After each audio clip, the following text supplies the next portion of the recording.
Today we're using the Alumilite resin casting mold making system to create some stowage for a 35th scale Allied vehicle during World War II.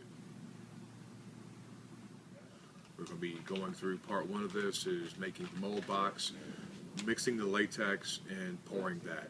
Part two will come at a later date where we actually demold and cast the part in resin. What we've done is we've taken a piece of foam core poster board and created a pour block on the bottom of this and glued it to another piece of foam core poster board. Now all we're going to do is I've taken a piece of foam core board and cut it essentially so it will wrap around.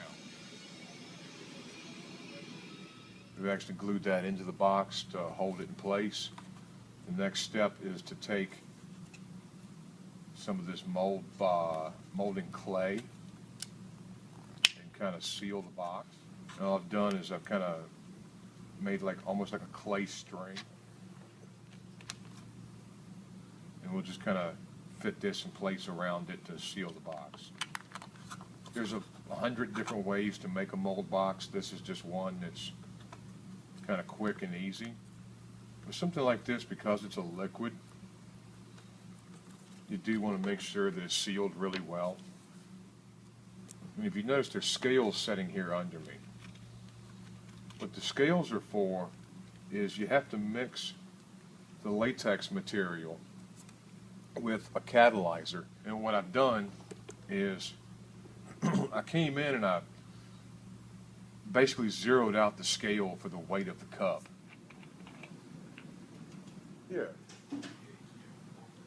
We're now going to pour the catalyzer into it.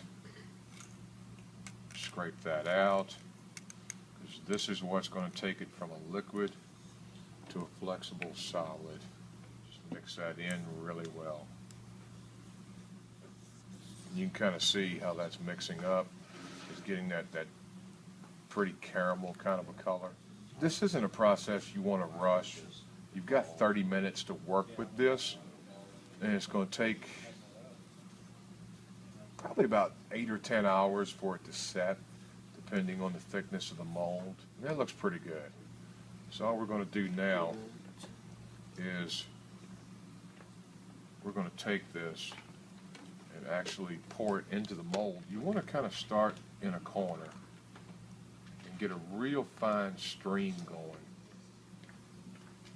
What that does, it reduces the chance of bubbles getting into your mold. You want to mix more than what you think you're going to need. At that rate, you're not really wasting a whole lot. You're just playing it safe. Now, I'll just kind of flex that mold a little bit. Make sure I don't have any air pockets in it. And shake it out for a little bit. The next thing we do is we're going to let this set overnight, come back to it, and we'll do part two where we actually will take the demolded molds, pull the master out of it, and actually use the Alumilite A and the B to create the new piece in resin.